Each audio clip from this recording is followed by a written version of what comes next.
ایک جنگل میں گھنے درختوں کے درمیان ایک ہرنی اور اس کا بہت پیارا بچہ رہا کرتے تھے۔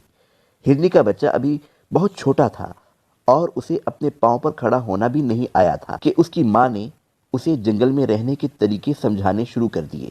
ہرنی کو خود بھی پتہ نہ تھا کہ وہ اپنے بچے کے بڑے ہونے تک اس کے ساتھ رہ سکے گی یا نہیں۔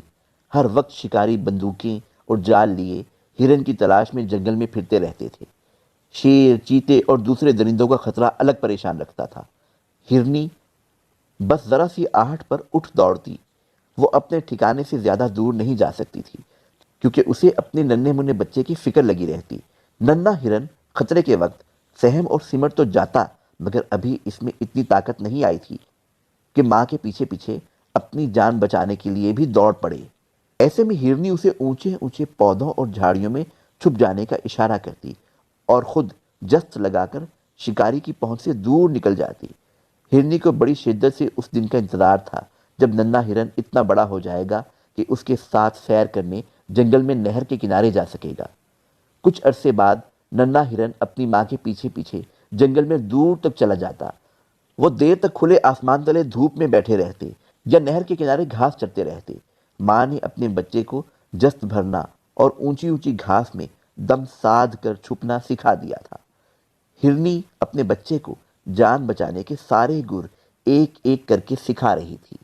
ایک دن ہرنی نے اپنے بچے کو پیار کرتے ہوئے کہا، ننھے، مجھے نہیں معلوم کب میرا تیرا ساتھ چھوٹ جائے۔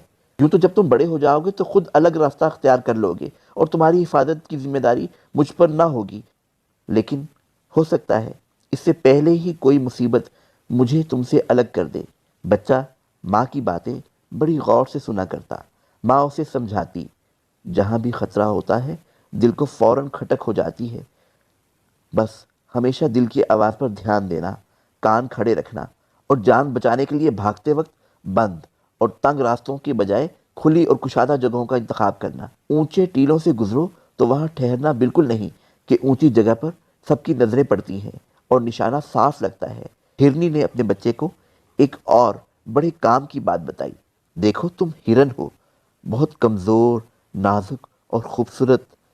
انسان کی تو بات ہی الگ ہے۔ کتے اور بھیڑیے سے لے کر شیر تک سبھی تمہارے دشمن ہیں۔ خود کو ان سے بچانا اور اپنا اٹھنا بیٹھنا اپنے جیسوں کے ساتھ رکھنا۔ اپنے سے زیادہ طاقتور سے دوستی نہ لگانا ورنہ نقصان اٹھاؤ گے۔ ایک دن اس کی ماں دوسرے ہرنوں کے ساتھ کہیں دور نکل گئی۔ ننھے ہرن کا اکیلے میں جو دل گھبرایا تو وہ بھی جنگل کی سیر کو چل پڑا۔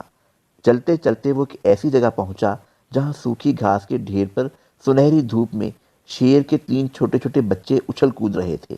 ننھا ہرن پہلے تو دور کھڑا انہیں دیکھتا رہا۔ بچے کبھی ایک دوسرے کے اوپر چڑھنے کی کوشش کرتے اور کبھی گتھم گتھا ہو جاتے۔ ہرن بچے کو ان کا یہ کھیل کود بہت پسند آیا اور آخر وہ بھی ان کے قریب جا پہنچا اور ان کی شرارتوں میں شامل ہو گیا۔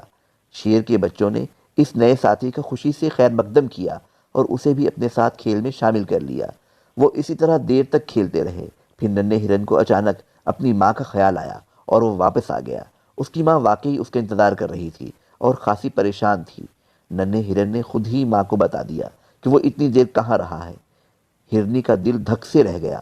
اس نے بچے کو ڈانٹ پلائی اور سمجھایا کہ شیر تمہارا دشمن ہے۔ شیر کے بچے آج نہ سہی کل جب بڑے ہو جائیں گے تو تمہیں چیر پھاڑ کر کھا جائیں گے۔ ہرنی نے اسے بتایا کہ یہ بھی تو خطرہ ہے کہ کسی بھی وقت بڑا شیر ہی اسے اپنے بچوں کے ساتھ تمہیں کھیلتا ہوئے دیکھ کر مار ڈالے۔ ننھے ہرن کو یہ نصیحت ہرگز پسند نہ آئی۔ وہ بس یہی کہتا رہا کہ ماں، تم فکر مت کرو، شیر کے بچوں سے میری دوستی ہو گئی ہے، وہ مجھے چاہتے ہیں اور کبھی نقصان نہیں پہنچائیں گے۔ اگلی صبح جب ہرنی دوسری ہرنوں کے ڈار کے ساتھ گئی تو پھر کبھی مڑ کر واپس نہ آئی۔ اسے شکاری پکڑ کر لے گئے۔ اب ہرن کا بچہ اکیلا رہ گیا۔ ماں کے چلے جانے سے وہ خاصا پریشان رہنے لگا، لیکن اب وہ اتنا بڑا ہو گیا تھا کہ گھاس چر کر اپنا پیٹ بھر سکتا تھا۔ 2-3 دن تک تو اس نے ماں کی نصیحت پر عمل کیا اور شیر کے بچوں کے ساتھ کھیلنے نہ گیا، لیکن پھر ایک دن جب وہ درخت کے نیچے اکیلا بیٹھا تنگ آ گیا تو پھر اس نے شیر کے بچوں کے پاس جانے کا فیصلہ کر لیا۔ شیر کے بچوں نے پہلے کی طرح اچھل کود مچا رکھی تھی، لیکن ان چند دنوں میں ان کے جسم خاصے مضبوط ہو گئے تھے۔ ہرن بھی ان کے ساتھ کھیل کود میں شامل ہو گیا تو ان کی اچھل کود اور بڑھ گئی۔ انہیں کھیلتے ہوئے زیادہ دیر نہ گزری تھی کہ بچوں کی ماں شیرنی بھی وہاں آ گئی۔ اسے ننھے ہرن کی یہ جرت بڑی ناگوار گزری کہ وہ شیر کے بچوں کے ساتھ کھیل رہا ہے۔ شیرنی دبے پاؤں آگے بڑھی اور اس نے ننھے ہرن کو ایک بھرپور پنجہ رسید کیا۔ ہرن ہوا میں بلند ہوا اور کئی گز دور جا کر گرا۔ وہ شدید زخمی ہو چکا تھا۔ شیرنی اپنے بچوں کو لے کر اس پر جھپٹی، لیکن زخمی ہونے کے باوجود ننھا ہرن پوری قوت سے دوڑتا ہوا ان کی پہنچ سے دور جا نکلا۔ ایک جگہ وہ نڈھال ہو کر گر پڑا۔ ایسے میں اسے اپنی ماں کے الفاظ شدت سے یاد آ رہے تھے: اپنا اٹھنا بیٹھنا اپنے ہی جیسوں کے ساتھ رکھنا، اپنے سے طاقتور کے ساتھ دوستی نہ کرنا ورنہ نقصان اٹھاؤ گے۔ ننھے ہرن کے زخم ایک دن ٹھیک ہو گئے اور پھر اس نے کبھی ایسی غلطی نہ کی اور ہمیشہ ماں کی نصیحت کو یاد رکھا۔